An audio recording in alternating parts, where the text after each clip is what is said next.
Кітапхана оқырмандар ордасы, талпынғанға ең алғашқы қолдаушы.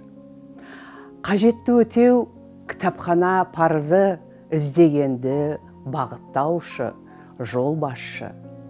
Кітапхана ғасырларды жалғайды, төзім үлкен ғалымдардың талайы. Ғұлама да, данышпан да, кемеңгер, дана ойлы парасаттың сарайы.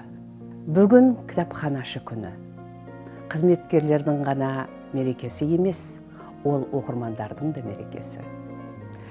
Кітапханалар ғасырлар бойы келе жатқан биік парасаттылық пен білімділіктің киелі ордасы. Олар оқырман мен кітап арасындағы алтын көпір. Ал кітап пен кітапхананың тіршілігіне жан беретін ұлттық құндылықтар мен оқырмандар арасын жалғастырушы әрине кітапханашы. Кітапхана білім мен ғылым ордасы. Бұл демалуға, ойлануға, әрине көп нәрсе білуге болатын жер.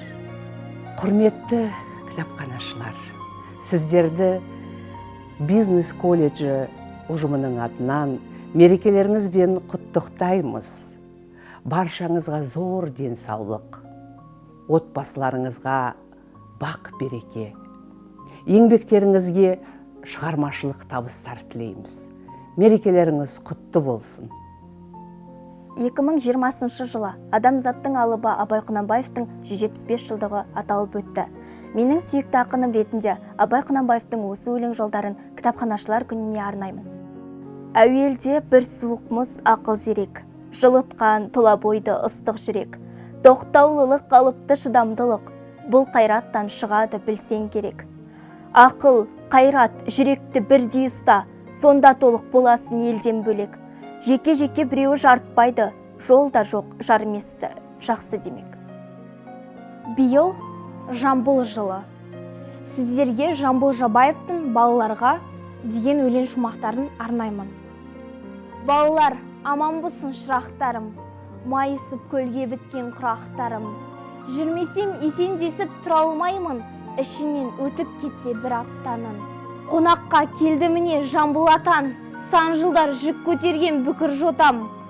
Қарт бабаңның дәуіріне мейірі қанған, қуанып жастығына сендей ботам.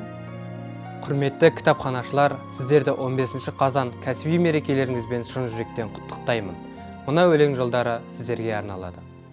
Өмір жайлы сұрай бермесем менен, өмірді мен әлі зерттеп көрмебем. Өмір жайлы білгін келсе қартқа бар, қан майданнан жалғыз ұлы келмеген. Жесір келін, бір нәресте көрмеген, жетім шалды бала орнына тербеген. Өмір жайлы не түсінем мен деген, өмір жайлы сұрай бермесем менен. Өмір жайлы білгін келсе қартқа бар, өміріне кегі кеткен өлмеген. Жалған айтып таңылғанға көлденең, ақиқаттың әппақ туын бермеген. Содан сұра өмірді, нені көрді, нені сезді, не білді. Неге ақылды ақмақтан жеңілді, біреу жылап, біреу неге көңілді. Содан сұра өмірді.